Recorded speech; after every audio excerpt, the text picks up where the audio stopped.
அரசுதான் உலக வர்த்தக அமைப்பின் முன்பு சரணடைந்ததாகவும் ஏழைகளையும் விவசாயிகளையும் விற்றுவிட்டதாகவும் மத்திய நிதி அமைச்சர் நிர்மலா சீதாராமன் குற்றம் சாட்டினார். மக்களவையில் பட்ஜெட் மீதான விவாதத்திற்கு பதிலளித்து பேசிய அவர், பிரதமர் மோடி எப்போதும் இந்தியாவின் நலனுக்காகவே பேசுவார் என்றார்.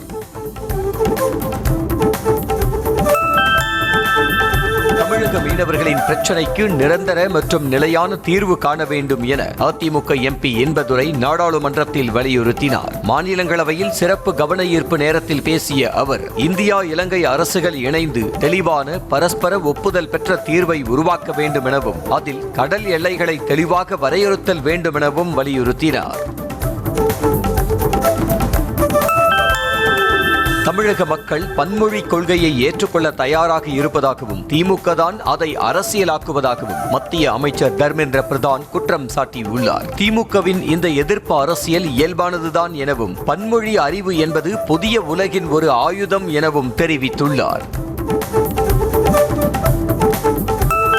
44 ஆண்டுகளுக்கு பின்னர் போட்டியின்றி மும்பை மேயராக பாஜகவின் ரித்து தாவ்டே பொறுப்பேற்றுள்ளார். மும்பை மாநகராட்சி தேர்தல் கடந்த மாதம் 15ஆம் தேதி நடைபெற்றது. இதில் மொத்தமுள்ள 227 இடங்களில் ஆளும் பாஜக 81 இடங்களில் வெற்றி பெற்று தனிப்பெரும் கட்சியாக உருவெடுத்தது. மேயரை தேர்ந்தெடுக்க 114 உறுப்பினர்களின் ஆதரவு தேவை என்ற நிலையில் பாஜக கூட்டணி மொத்தம் 118 இடங்களில் வென்றது.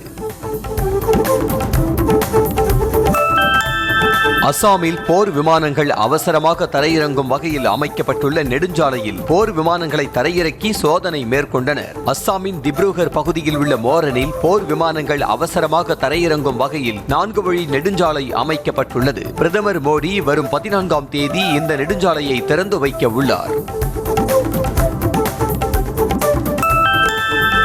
ஜம்மு காஷ்மீரில் எல்லை கட்டுப்பாட்டு கோட்டின் அருகே கண்ணி வெடித்து இந்திய ராணுவ வீரர் ஒருவர் படுகாயமடைந்துள்ளார். குல்மார்க் பகுதியில் பாதுகாப்பு பணியில் ஈடுபட்டிருந்த போது கண்ணி வெடித்ததில் படுகாயமடைந்த அவரை உடனடியாக மீட்டு மருத்துவமனையில் சேர்த்த நிலையில் அவருக்கு தீவிர சிகிச்சை அளிக்கப்பட்டு வருகிறது. பஞ்சாப் மாநிலத்தில் ஒரே நாளில் 16 தனியார் பள்ளிகளுக்கு வெடிகுண்டு மிரட்டல் விடுக்கப்பட்டதால் பரபரப்பு ஏற்பட்டது. மொஹாலி மாவட்டத்தில் இமெயில் மூலம் விடுக்கப்பட்ட வெடிகுண்டு மிரட்டலை தொடர்ந்து பள்ளிகளுக்கு விடுமுறை அளிக்கப்பட்டது. பின்னர் நடத்திய சோதனையில் வெடிகுண்டு மிரட்டல் வெறும் புரளி என்பது தெரிய வந்தது.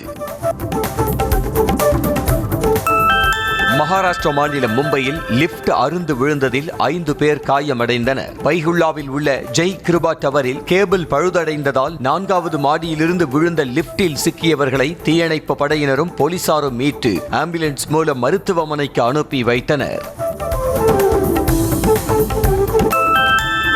ஆபரண தங்கத்தின் விலை நேற்று ஒரே நாளில் சவரனுக்கு 1520 ரூபாய் உயர்ந்து 1,18,320 ரூபாய்க்கு விற்பனையானது. ஆபரண தங்கம் நேற்று முற்பகலில் 160 ரூபாயும் பிற்பகலில் 1520 ரூபாயும் அதிகரித்திருக்கிறது. ஒரே நாளில் மட்டும் ஒரு சவரன் தங்கம் 1680 ரூபாய் அதிகரித்தது. செங்கல்பட்டு மாவட்டம் திருவிடந்தையில் என் வாக்குச்சாவடி வெற்றி வாக்குச்சாவடி மாநாடு நடைபெற்றது. இதில் பேசிய முதலமைச்சர் மு.க.ஸ்டாலின் 75,000 வாக்குச்சாவடிகளில் தலா 350 வாக்குகளை உறுதி செய்தாலே 2,62,00,000 வாக்குகளை பெற முடியும் என வாக்குச்சாவடி குழு உறுப்பினர்களுக்கு அறிவுரை வழங்கினார். வருகிற தேர்தலில் டெல்லி அணிக்கும் தமிழ்நாடு அணிக்கும் தான் போட்டி என முதலமைச்சர் மு.க.ஸ்டாலின் தெரிவித்தார். திமுகவை தவிர வேறு எந்த கட்சி ஆட்சிக்கு வந்தாலும் அது பாஜக ஆட்சிதான் என்றும் அவர் கடுமையாக சாடினார். திமுக சார்பில் சட்டமன்ற தேர்தல் பிரச்சாரத்திற்கான பாடலை செங்கல்பட்டு மாவட்டம் திருவிடந்தையில் நடைபெற்ற வாக்குச்சாவடி முகவர்கள் மண்டல பயிற்சி மாநாட்டில் வெளியிடப்பட்டது. ஸ்டாலின் தொடரட்டும், தமிழ்நாடு வெல்லட்டும் என்று தொடங்கும் வரிகளுடன் பாடல் வெளியாகியுள்ளது. இந்தி திணிப்பில் ஈடுபட்ட காங்கிரசுடன் திமுக கூட்டணியில் இருப்பதாகவும் காங்கிரஸ் கட்சியின் அடிமைதான் திமுக எனவும் எதிர்க்கட்சி தலைவர் எடப்பாடி பழனிசாமி விமர்சித்தார். இந்தியா டுடே தொலைக்காட்சியின் நேர்காணலில் பங்கேற்று பேசிய அவர், யார் ஆட்சியில் அதிக திட்டங்கள் என மேடையில் விவாதிக்க தயாரா என முதலமைச்சர் மு.க.ஸ்டாலினுக்கு அழைப்பு விடுத்துள்ளார். திமுக ஆட்சியை அகற்ற வேண்டும் என்ற முடிவுக்கு மக்கள் வந்துவிட்டதாக எதிர்க்கட்சித் தலைவர் எடப்பாடி பழனிசாமி உறுதியாக தெரிவித்தார். கருத்து கணிப்பு ஒரு மாதிரியாக இருப்பதாகவும் மக்களின் கணக்கு வேறு மாதிரி இருப்பதாகவும் அவர் கூறினார். மத்திய அரசின் பட்ஜெட்டில் தமிழ்நாடு புறக்கணிப்புக்கு எதிர்ப்பு தெரிவித்து இன்று தமிழ்நாடு முழுவதும் திமுக கூட்டணி கட்சிகள் ஆர்ப்பாட்டம் நடத்த உள்ளன. சென்னை உள்ளிட்ட அனைத்து மாவட்டங்கள், நகரங்கள் மற்றும் ஒன்றியங்களில் போராட்டம் நடத்த ஏற்பாடு செய்யப்பட்டுள்ளது. இன்று நடைபெறும் வேலை நிறுத்த போராட்டத்தில் போக்குவரத்து ஊழியர்கள் பங்கேற்றால் அவர்கள் மீது ஒழுங்கு நடவடிக்கை எடுக்கப்படும் என்று போக்குவரத்து மேலாண் இயக்குநர் எச்சரித்துள்ளார். ஏற்கனவே வழங்கப்பட்ட விடுப்பு ரத்து செய்யப்படுவதாகவும் வார விடுமுறை மற்றும் பணி ஓய்வில் உள்ளவர்களும் கட்டாயம் பணிக்கு வர வேண்டும் என்றும் அறிவுறுத்தப்பட்டுள்ளது. திமுக கூட்டணியை விட்டு வெளியேறுவதற்கு ஏதாவது காரணம் காங்கிரஸ் கட்சிக்கு தேவைப்படுவதாகவும் திமுக காங்கிரஸ் கூட்டணியில் குழப்பம் உள்ளதாகவும் பாஜக மாநில தலைவர் நயினார் நாகேந்திரன் தெரிவித்தார். மதுரையில் செய்தியாளர்களை சந்தித்த அவர் ஏன் கூட்டணி ஆட்சி ஒத்துவராது என முதல்வர் பேச வேண்டும் என கேள்வி எழுப்பினார். சொத்து குவிப்பு வழக்கில் அமைச்சர் அனிதா ராதாகிருஷ்ணன் ஆஜராகாத நிலையில் விசாரணை வரும் 16ஆம் தேதிக்கு ஒத்திவைக்கப்பட்டது. அனிதா ராதாகிருஷ்ணன், அவரது மனைவி, மகன்கள் உள்ளிட்டோர் மீது தூத்துக்குடி மாவட்ட நீதிமன்றத்தில் நடைபெற்று வரும் சொத்து குவிப்பு வழக்கு இறுதி கட்டத்தை எட்டியுள்ளது. திமுக கூட்டணி சிதறி வருவதாகவும் அதிமுக கூட்டணி வலிமையாக உள்ளதாகவும் முன்னாள் அமைச்சர் சி.வி. சண்முகம் தெரிவித்துள்ளார். விழுப்புரம் மாவட்டம் திண்டிவனத்தில் நடைபெற்ற செயல் வீரர்கள் கூட்டத்தில் பங்கேற்று பேசிய அவர் 10 ஆண்டுகளுக்கு ஒரு கட்சி முளைக்கும் என்றும் அதனை பற்றி கவலை இல்லை எனவும் விஜய் குறித்து மறைமுகமாக விமர்சித்தார். அமெரிக்காவில் கிடைக்கக்கூடிய போதைப் பொருட்கள் தமிழ்நாட்டின் நகரங்களில் மட்டுமல்லாமல் கிராமங்களிலும் மிக எளிதாக கிடைப்பதாக பாமக தலைவர் அன்புமணி குற்றம் சாட்டியுள்ளார். மதுரையில் செய்தியாளர்களை சந்தித்த அவர் தமிழ்நாட்டில் அதிமுக ஆட்சி அமைந்தவுடன் கனிமவள திருட்டு குறித்து சிபிஐ விசாரணை நடைபெறும் என்றார். சேலம் மாவட்டம் இளம்பிள்ளை பேருந்து நிலையத்தில் இருந்த அதிமுக பேனர் கிழிக்கப்பட்ட நிலையில் திமுக அதிமுக நிர்வாகிகளிடையே கடும் வாக்குவாதம் ஏற்பட்டது. விடியா திமுக அரசை வீட்டுக்கு அனுப்புவோம் என அதிமுகவினர் வைத்த பேனரை திமுகவினர் கிழித்ததாக கூறப்படுகிறது. இதற்கு அதிமுகவினர் எதிர்ப்பு தெரிவித்து திமுகவினருடன் வாக்குவாதத்தில் ஈடுபட்டனர். திருவண்ணாமலை மாவட்டம் வந்தவாசியில் தாவேக்க மாவட்ட செயலாளர் பிறந்தநாள் விழாவில் சாலையில் வைத்து பட்டாசு வெடித்து அத்துமீறிய 50 பேர் மீது போலீசார் வழக்கு பதிவு செய்தனர். திருவண்ணாமலை கிழக்கு மாவட்ட செயலாளர் உதயகுமார் பிறந்தநாளை முன்னிட்டு காரில் ஊர்வலமாக சென்ற தாவேக்கவினர் கையில் வாள் கொடுத்து அலப்பறையில் ஈடுபட்டனர். தமிழக வெற்றிக் கழக நிர்வாகிகள் தங்களின் பிறந்தநாள் மற்றும் குடும்ப நிகழ்ச்சிகளை நடத்தும் போது பொதுமக்களுக்கு இடையூறு இல்லாமல் நடத்த வேண்டும் என அறிவுறுத்தப்பட்டுள்ளது. இதுகுறித்து தாவேகா பொதுச் செயலாளர் புஷி ஆனந்த் வெளியிட்டிருக்கும் பதிவில் தாவேகாவினர் பொதுமக்களுக்கு இடையூறு ஏற்படுத்தினால் அவர்கள் மீது ஒழுங்கு நடவடிக்கை எடுக்கப்படும் என எச்சரித்திருக்கிறார். சென்னை மெட்ரோ ரயில் 2ஆம் கட்ட திட்டத்தில் வழித்தடம் 4இல் பூந்தமல்லி புறவழிச்சாலை முதல் வடபழனி வரையிலான உயர்மட்ட வழித்தடத்தில் மெட்ரோ ரயில் பாதுகாப்பு ஆணையர் ஆனந்த் மதுக்கர் சௌத்ரி குழு ஆய்வு நடத்தியது. முதற்கட்ட ஆய்வின் போது கட்டுமான பணிகள், மின்சாரம், தண்டவாள கூறுகள் மற்றும் முக்கிய மேம்பால கட்டமைப்புகள் ஆகியவை விரிவாக ஆய்வு செய்யப்பட்டது. தஞ்சாவூரில் வரும் 15ஆம் தேதி தஞ்சை மாவட்ட திமுக இளைஞரணி நிர்வாகிகள் சந்திப்பு மாநாடு நடைபெறவுள்ள நிலையில் பந்தக்கால் நடும் நிகழ்ச்சி நடைபெற்றது. 8 தொகுதி இளைஞரணி நிர்வாகிகள் மாநாட்டில் துணை முதலமைச்சர் உதயநிதி ஸ்டாலின் கலந்து கொண்டு சிறப்புரை ஆற்ற உள்ளார். ஈரோடு மாவட்டம் சத்தியமங்கலத்தில் எதிர்க்கட்சி தலைவர் எடப்பாடி பழனிசாமி வரும் 15ஆம் தேதி பிரச்சாரம் செய்ய உள்ள இடத்தில் துரித கதியில் பணிகள் நடைபெற்று வருகின்றன.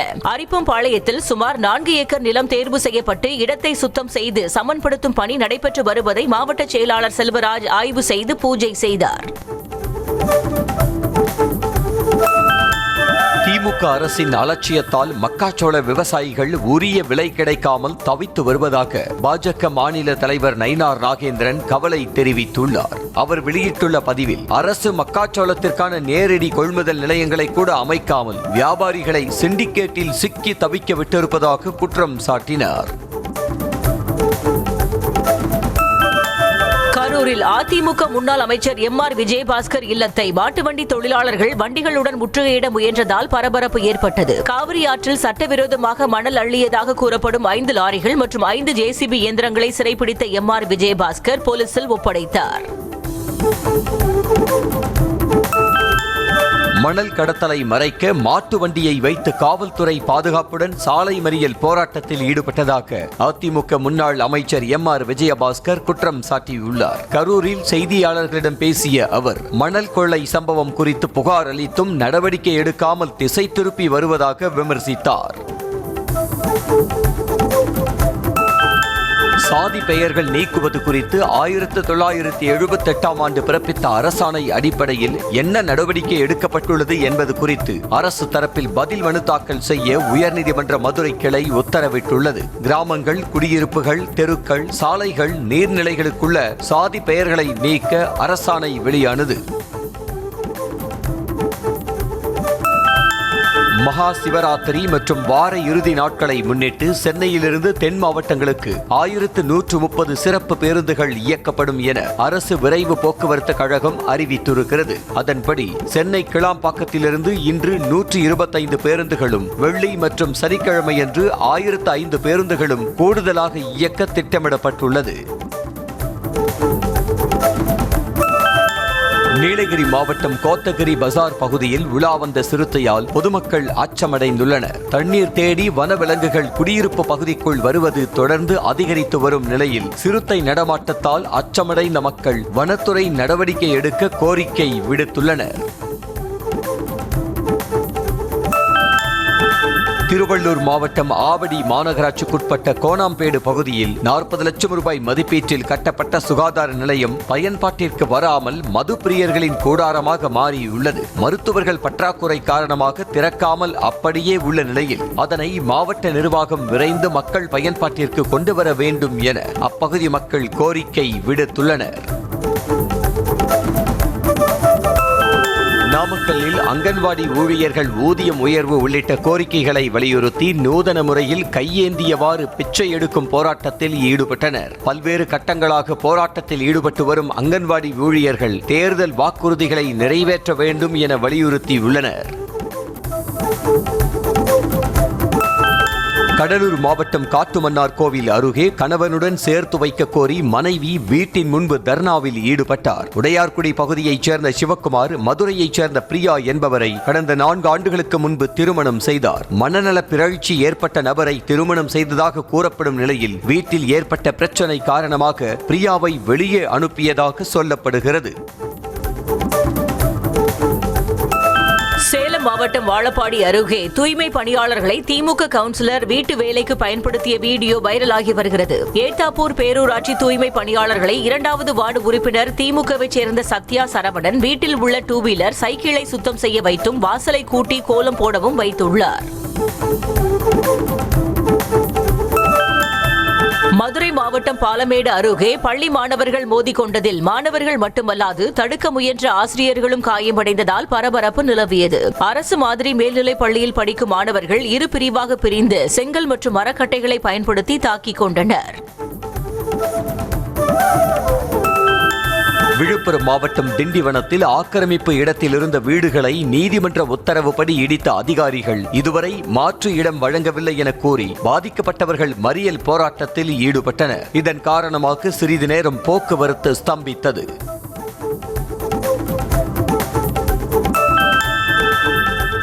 திருவள்ளூர் மாவட்டம் சோழவரம் அருகே வரமுக்தீஸ்வரர் கோயில் குடமுழுக்கு விழாவில் பங்கேற்ற மூதாட்டியிடம் 4 சவரன் நகை பறித்த சம்பவம் அரங்கேறியுள்ளது. இதுகுறித்த புகாரின் பேரில் போலீசார் கண்காணிப்பு கேமரா காட்சிகளை ஆய்வு செய்து வருகின்றனர்.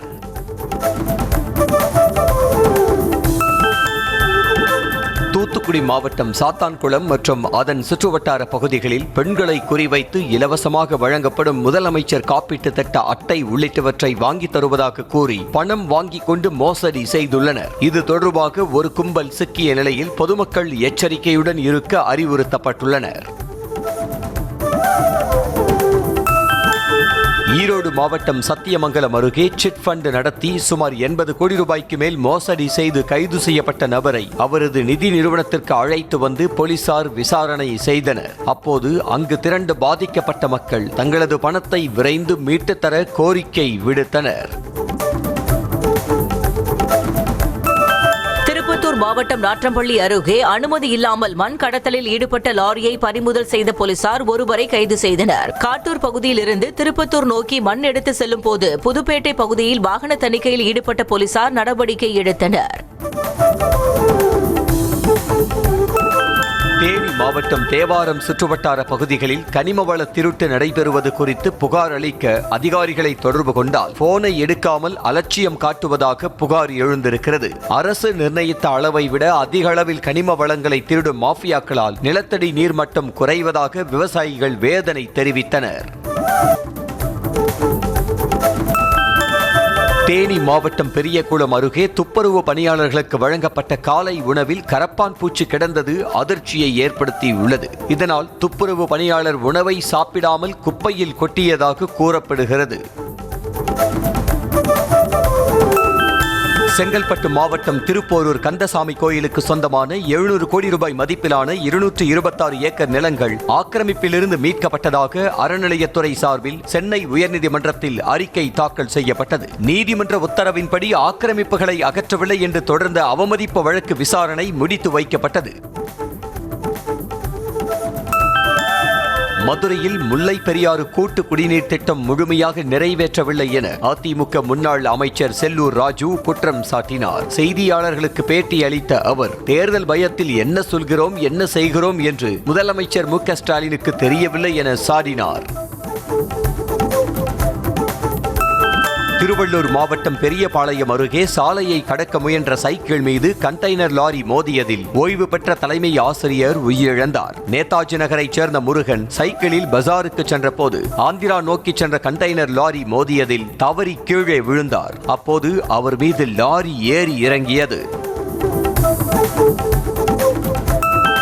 திமுக முன்னாள் எம்பி எஸ்.ஆர். ஜெயதுரை கூலிப்படை வைத்து தம்மை கொலை செய்ய போவதாக மிரட்டல் விடுவதாக அவரது சகோதரரான சிவசாமி வேலுமணி சென்னை காவல் ஆணையத்தில் புகார் அளித்துள்ளார். புத்தூர் கட்டி எலும்பு முறிவு சிகிச்சை மையம் என்ற பெயரில் மருத்துவமனை நடத்தி வரும் இவர் தூத்துக்குடி மக்களவை தொகுதியில் அதிமுக சார்பில் போட்டியிட்டவர் என்பது குறிப்பிடத்தக்கது. கோவை மாநகராட்சி மாமன்ற கூட்டத்தில் மாநகராட்சி நிர்வாகம் மக்களுக்கு அநீதி இழைப்பதாக கூறி இந்திய கம்யூனிஸ்ட் கட்சி உறுப்பினர் மேயருடன் கடும் வாக்குவாதத்தில் ஈடுபட்டார். கிரிக்கெட் மற்றும் கால்பந்து விளையாட அமைக்கப்பட்டுள்ள உள்விளையாட்டு மைதானத்தை தனியாருக்கு ஏலம் விட எதிர்ப்பு தெரிவித்து இந்திய கம்யூனிஸ்ட் கட்சி உறுப்பினர் சாந்தி வாக்குவாதம் செய்தார். கேரளாவில் இன்று முழு அடைப்பு என்பதால் தென்காசி மாவட்டம் புளியங்குடி லெமன் மார்க்கெட்டில் எலுமிச்சை விலை வீழ்ச்சியடைந்ததால் விவசாயிகள் வேதனை அடைந்தனர். கிலோ ஒன்றுக்கு 70 ரூபாயாக இருந்த எலுமிச்சை பழத்தின் விலை 50 ரூபாய் முதல் 60 ரூபாய் வரை மட்டுமே விற்பனை செய்யப்படுவதாக தெரிவித்தனர். சென்னை மதுரவாயல் எம்ஜிஆர் பல்கலைக்கழகத்தில் சர்வதேச இறையாண்மை நாடுகளின் அரசியல் அமைப்பு சட்டம் தொடர்பான சர்வதேச சட்ட கருத்தரங்கம் நடைபெற்றது. இதில் உலகம் முழுவதும் இருந்து ஏராளமான சட்ட வல்லுநர்கள் பங்கேற்றனர். திருவள்ளூர் மாவட்டம் திருத்தணி அருகே 9 மாத குழந்தை மூச்சு திணறல் ஏற்பட்டு உயிரிழந்த சம்பவம் சோகத்தை ஏற்படுத்தியுள்ளது. தாய் சீதா குழந்தைக்கு பால் கொடுத்து கொண்டிருந்த போது திடீரென குழந்தைக்கு மூச்சு திணறல் ஏற்பட்டதால் மருத்துவமனைக்கு அழைத்து சென்ற நிலையில் குழந்தை ஏற்கனவே உயிரிழந்ததாக மருத்துவர்கள் தெரிவித்தனர். தருமபுரி மாவட்டம் பென்னாகரம் அருகே ஏரியூரில் உணவு பாதுகாப்புத்துறை அதிகாரிகள் அதிரடி சோதனை நடத்தி 5 கடைகளுக்கு 7000 ரூபாய் அபராதம் விதித்தனர். மேலும் பேக்கரி, உணவகங்கள், துரித உணவகம் உள்ளிட்ட 5 கடைகளில் விதிமுறைகளை மீறி பயன்படுத்தப்பட்டு வந்த நெகிழி பேப்பர்களையும் அதிகாரிகள் பறிமுதல் செய்தனர். தேனி மாவட்டம் கடமலைக்குண்டு அருகே வனவிலங்கை வேட்டையாடியதாக 2 சிறுவர்களுக்கு 1 லட்சம் ரூபாய் அபராதம் விதிக்கப்பட்டது. ஆட்டுப்பாறை கிராமத்தில் வனவிலங்கை வேட்டையாடி சமைத்த இறைச்சியை பறிமுதல் செய்த வனத்துறையினர் அது மான் குட்டியா அல்லது காட்டு மாட்டின் கன்றுகுட்டியா என விசாரணை நடத்தி வருகின்றனர். கன்னியாகுமரியில் சொகுசு காரில் கேரளாவுக்கு கடத்த முயன்ற 900 லிட்டர் மானிய விலை மண்ணெண்ணெயை அதிகாரிகள் பறிமுதல் செய்தனர். விளவங்கோடு வட்டாட்சியர் அனிதா குமாரி பள்ளியாடி பகுதியில் வாகன சோதனையில் ஈடுபட்டிருந்த போது நிற்காமல் சென்ற சொகுசு காரை மடக்கி பிடித்து சோதனை செய்த போது மானிய விலை மண்ணெண்ணெய் இருந்தது தெரியவந்தது. சேலம் மாவட்டம் கெங்கவல்லி அருகே தைப்பூச விழாவில் இரு தரப்பினரிடையே ஏற்பட்ட மோதல் தொடர்பாக தாவேக நிர்வாகி உட்பட 5 பேர் கைது செய்யப்பட்டனர். காளைகளை அவிழ்த்துவிடும் நிகழ்ச்சியின் போது காளை பைக்கை முட்டி சேதப்படுத்தியதாக கூறப்படுகிறது. இது தொடர்பாக ஏற்பட்ட மோதலில் 3 பேர் படுகாயமடைந்த நிலையில் போலீசார் 15 பேர் மீது வன்கொடுமை வழக்கு பதிவு செய்தனர். பாஸ்போர்ட் சட்டத்தின்படி குற்ற வழக்கு நிலுவையில் இருந்தால் பாஸ்போர்ட் வழங்க மறுக்கலாம். ஆனால் சம்பந்தப்பட்ட நீதிமன்றத்தின் அனுமதி இருந்தால் பாஸ்போர்ட் வழங்க வழி உள்ளது என உயர்நீதிமன்ற மதுரை கிளை தெரிவித்திருக்கிறது. கோவையைச் சேர்ந்த ஜவஹர் ராஜன் உயர்நீதிமன்ற மதுரை அமர்வில் தனது பாஸ்போர்ட்டை புதுப்பித்து தர உத்தரவிடக் கோரி வழக்கினை தாக்கல் செய்திருந்தார். சென்னை நந்தம்பாக்கம் அருகே மது போதையில் ஆட்டோவில் பெண் பயணிகளை ஏற்றிச் சென்று விபத்து ஏற்படுத்திய ஓட்டுநர் மற்றும் உடனிருந்தவனை சிறைப்பிடித்த மக்கள் தரும அடி கொடுத்து போலீசில் ஒப்படைத்தனர். நிறுத்தத்தில் நிற்காமல் சென்றதால் பெண்கள் அலறிய நிலையில் அதிவேகமாக சென்ற ஆட்டோ கட்டுப்பாட்டை இழந்து விபத்து ஏற்பட்டது. ராமநாதபுரத்தில் இளைஞரை அடித்து கொலை செய்த வழக்கில் தலைமறைவாக இருந்த 4 இளைஞர்கள் நீதிமன்றத்தில் சரணடைந்தனர். ராமநாதபுரம் கான் சாஹிப் தெருவைச் சேர்ந்த கமால் முஸ்தபா என்பவரின் மகன் சையது அப்துல்லாவை கொலை செய்த வழக்கில் தலைமறைவாக இருந்த நைனா முகமது ஷேக் அப்துல்லா, முகமது காசிம் மற்றும் முகமது ஜாவித் ஆகியோர் சரணடைந்தனர். 20 ஆண்டுகள் சஸ்பெண்ட் செய்யப்பட்டிருந்த ரயில்வே ஊழியர்கள் கூட்டுறவு கடன் சங்க பெண் ஊழியருக்கான ஓய்வு கால பலன்களை வழங்கும்படி கூட்டுறவு கடன் சங்கத்திற்கு சென்னை உயர்நீதிமன்றம் உத்தரவிட்டுள்ளது. உயரதிகாரிக்கு எதிராக பாலியல் புகார் அளித்ததற்காக பழிவாங்கும் நோக்கில் கடந்த 2004ஆம் ஆண்டு பெண் ஊழியர் பணி இடைநீக்கம் செய்யப்பட்டார். ஈரோடு மாவட்டம் சிவகிரி பகுதியில் 12 டன் ரேஷன் அரிசியை பறிமுதல் செய்த அதிகாரிகள் ரைஸ் மில் உரிமையாளர் உட்பட 3 பேரை கைது செய்தனர். ரங்கசமுத்திரம் பகுதியைச் சேர்ந்த ராமலிங்கத்தின் தோட்டத்தில் 2000 கிலோ ரேஷன் அரிசியும் அவரது ஜோதி மாடர்ன் ரைஸ் மில் அருகே நின்றிருந்த ஈச்சர் வாகனத்தில் இருந்த 10,000 கிலோவையும் பறிமுதல் செய்தனர். காதலர் தினத்தை முன்னிட்டு இணையவழி வர்த்தகத்தில் தாஜ்மஹால் ரோஜாவிற்கு மவுசு அதிகரித்து ஹொசூரில் இருந்து தினமும் 10 லட்சம் மலர்கள் வெளி மாநிலங்களுக்கு அனுப்பி வைக்கப்படுகிறது. ஹொசூர், தளி, கெலமங்கலம், பேரிகை, பாகலூர் உள்ளிட்ட பகுதியில் சுமார் 4000 ஏக்கரில் பசுமை குடில்கள் அமைத்து ரோஜா மலர்களை விவசாயிகள் சாகுபடி செய்துள்ளனர். கோபிச்செட்டிப்பாளையம் அருகே பழைய அட்டை குடோனில் தீ விபத்து ஏற்பட்டது. JS நகரில் சுந்தரமூர்த்தி என்பவருக்கு சொந்தமான பழைய அட்டை குடோனில் தீ பிடித்ததில் பல லட்சம் ரூபாய் மதிப்பிலான பேப்பர் அட்டைகள் சாம்பலானது. அங்கு வேலை செய்து வந்த பணியாளர்கள் உடனடியாக வெளியேற்றப்பட்டனர். நாமக்கல் மாவட்டம் சேந்தமங்கலம் அருகே டெங்கு பாதிப்பில் சிறுமி உயிரிழந்த சம்பவம் சோகத்தை ஏற்படுத்தியிருக்கிறது. துத்திக்குளம் ரெட்டிபுதூரைச் சேர்ந்த அருள் பாண்டியன் விண்வெளி தம்பதியரின் மகள் லித்தியா நாமக்கல் அரசு மருத்துவமனையில் டெங்கு பாதிப்புக்கு சிகிச்சை பெற்று வந்த நிலையில் சிகிச்சை பலனளிக்காமல் உயிரிழந்தார். வங்கதேசத்தில் இன்று ஒரே கட்டமாக 300 இடங்களுக்கான பொது தேர்தல் நடைபெறுகிறது. முன்னாள் பிரதமர் ஷேக் ஹசீனாவின் அவாமி லீக் கட்சிக்கு தடை விதிக்கப்பட்டுள்ளதால் மறைந்த முன்னாள் பிரதமர் கலிதா ஜியாவின் மகன் தாரிக் ரஹ்மான் தலைமையிலான வங்கதேச தேசியவாத கட்சி கூட்டணி உட்பட பல கட்சிகள் போட்டியிடுகின்றன. தேர்தல் முடிவுகள் இன்று மாலையே வெளியாகும் என எதிர்பார்க்கப்படுகிறது. இஸ்ரேல் பிரதமர் பெஞ்சமின் நெதன்யாகு அமெரிக்க அதிபர் டிரம்பை வாஷிங்டன் டிசியில் சந்தித்து பேசினார். இது தொடர்பாக அதிபர் டிரம்ப் வெளியிட்டுள்ள பதிவில் இருவரும் காசா மற்றும் பொதுவாக பிராந்தியத்தில் ஏற்பட்டுள்ள மிகப்பெரிய முன்னேற்றம் குறித்து விவாதித்ததாகவும் மத்திய கிழக்கில் உண்மையிலேயே அமைதி நிலவுவதாகவும் தெரிவித்துள்ளார். ரஷ்யாவிடமிருந்து இந்தியா எண்ணெய் வாங்காது என அமெரிக்க அதிபர் டிரம்ப் மட்டுமே கூறுவதாக ரஷ்ய வெளியுறவு அமைச்சர் செர்ஜி லாவ்ரோவ் விமர்சித்துள்ளார். அந்நாட்டின் நாடாளுமன்றத்தில் பேசிய அவர் பிரதமர் மோடி உள்ளிட்ட இந்திய தலைவர்களிடமிருந்து அதுபோன்ற அறிக்கையை தாம் பெறவில்லை எனவும் கூறியுள்ளார். சோமாலியாவில் அவசர தரையிறக்கத்தின் போது விமானம் கடலில் பாய்ந்த சம்பவம் பரபரப்பை ஏற்படுத்தியுள்ளது. மொகடிஷூவின் ஆதன் அப்துல்லை சர்வதேச விமான நிலையத்திலிருந்து புறப்பட்ட பயணிகள் விமானம் சிறிது நேரத்திலேயே தொழில்நுட்ப கோளாறு காரணமாக மீண்டும் தரையிறங்கியது. விமானத்தில் பயணித்த 55 பயணிகளும் பாதுகாப்பாக மீட்கப்பட்டனர். மடகாஸ்கரில் கெசானி புயல் காரணமாக உயிரிழந்தவர்களின் எண்ணிக்கை 20ஆக உயர்ந்திருக்கிறது. டோமாசினாவில் புயல் கரையை கடக்கும்போது பெய்த கனமழை மற்றும் சூறை காற்றால் கட்டடங்கள் இடிந்து விழுந்ததில் 20 பேர் உயிரிழந்ததாகவும் 33 பேர் காயமடைந்ததாகவும் 90% வீடுகளின் கூரைகள் புயலால் சேதமடைந்ததாகவும் தகவல்கள் தெரிவிக்கின்றன. T20 உலகக்கோப்பை தொடரில் பாகிஸ்தானுக்கு எதிரான போட்டிக்காக தாங்கள் உற்சாகமாகவும் தயாராகவும் இருப்பதாக இந்திய அணியின் நட்சத்திர வீரர் திலக் வர்மா தெரிவித்துள்ளார். பாகிஸ்தான் அணியுடன் விளையாடுவதற்கு தயாராக இருப்பதாகவும் தற்போது போட்டிக்கான பகுதியில் உள்ளதாகவும் திட்டங்கள் தொடங்கப்படும் எனவும் தெரிவித்துள்ளார்.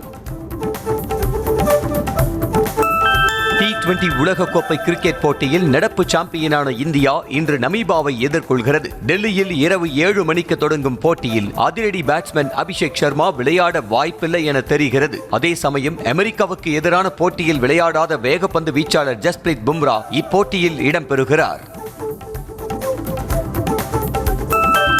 T20 உலகக்கோப்பை கிரிக்கெட் தொடரில் இந்தியா பாகிஸ்தான் அணிகள் மோதுவது உறுதியாக இருப்பதால் இலங்கைக்கு விமான கட்டணம் பல மடங்கு உயர்ந்திருக்கிறது. சென்னையில் இருந்து கொழும்புக்கு செல்ல இருவழி கட்டணம் 50,000 ரூபாயாக உயர்த்தப்பட்டுள்ளதால் ரசிகர்கள் அதிர்ச்சி அடைந்துள்ளனர். வரும் 15ஆம் தேதி கொழும்புவில் இரு அணிகளும் பல பரீட்சை நடத்துகின்றன. T20 உலகக்கோப்பை தொடரின் 15வது லீக் போட்டியில் 30 ரன்கள் வித்தியாசத்தில் இங்கிலாந்து அணியை வீழ்த்தி வெஸ்ட் இண்டீஸ் அணி வெற்றி பெற்றது. முதலில் ஆடிய வெஸ்ட் இண்டீஸ் 6 விக்கெட்டுகள் இழப்புக்கு 196 ரன்கள் குவித்தது. அந்த அணியின் வீரர் ரூதர்ஃபோர்டு அதிரடியாக விளையாடி 76 ரன்கள் குவித்தார். தொடர்ந்து களமிறங்கிய இங்கிலாந்து 166 ரன்களுக்கு ஆட்டமிழந்தது. T20 உலகக்கோப்பை கிரிக்கெட் தொடரின் லீக் சுற்றில் ஆஸ்திரேலிய அணி அயர்லாந்தை 67 ரன்கள் வித்தியாசத்தில் எளிதில் வீழ்த்தியது. முதலில் ஆடிய ஆஸ்திரேலியா 20 ஓவர்கள் முடிவில் 6 விக்கெட் இழப்பிற்கு 182 ரன்கள் அடித்தது. தொடர்ந்து களமிறங்கிய அயர்லாந்து அணி 16.5 ஓவர்களில் 115 ரன்களுக்கு ஆல் அவுட் ஆனது. T20 உலகக்கோப்பை தொடரில் ஆப்கானிஸ்தானுக்கு எதிரான போட்டியில் தென்னாப்பிரிக்கா அணி போராடி வெற்றி பெற்றது. இரு அணிகளும் தலா 187 ரன்கள் அடிக்கவே போட்டி சூப்பர் ஓவருக்கு சென்றது. முதல் சூப்பர் ஓவரில் இரு அணிகளும் தலா 17 ரன்கள் அடிக்கவே போட்டி மீண்டும் சமனில் முடிந்தது. தொடர்ந்து நடந்த இரண்டாவது சூப்பர் ஓவரில் தென்னாப்பிரிக்கா அணி வெற்றி பெற்றது. காயம் காரணமாக T20 உலகக்கோப்பை தொடரில் இருந்து ஆஸ்திரேலிய கேப்டன் மிச்சல் மார்ஷ் விலகிய நிலையில் அவருக்கு பதிலாக ஸ்டீவ் ஸ்மித் அணியில் சேர்க்கப்பட்டுள்ளார். அயர்லாந்துக்கு எதிரான போட்டியில் மட்டும் டிராவிஸ் ஹெட் அணியை வழிநடத்துவார் என்றும் பின்னர் நடக்கும் போட்டியில் ஸ்மித் கேப்டனாக செயல்படுவார் என்றும் அறிவிக்கப்பட்டுள்ளது. சென்னை ஓபன் டென்னிஸ் போட்டியில் பிரிட்டனின் முதல் நிலை வீரர் அதிர்ச்சி தோல்வியடைந்தார். ATP சேலஞ்சர் ஆண்கள் சர்வதேச டென்னிஸ் சாம்பியன்ஷிப் போட்டியில் முதல் நிலை வீரரான பிரிட்டனைச் சேர்ந்த ஜெய் கிளார்க் முதல் சுற்றில் கிரீஸ் நாட்டின் அயோனிஸ் செலாசியிடம் 4-6, 4-6 என்ற நேர்செட் கணக்கில் தோல்வியடைந்து வெளியேறினார். பிரபல கால்பந்து வீரர் நெய்மர் தனது பெயர் பொறித்த வெண்மை நிற 3 டி-ஷர்ட்டுகளை கால்பந்து ஜாம்பவான் லியோனல் மெஸ்ஸிக்கு அனுப்பி வைத்தார். டி-ஷர்ட்டை மகிழ்ச்சியுடன் பெற்றுக்கொண்ட மெஸ்ஸி தனது மகன்களுடன் உற்சாகமாக புகைப்படத்திற்கு போஸ் கொடுத்தார்.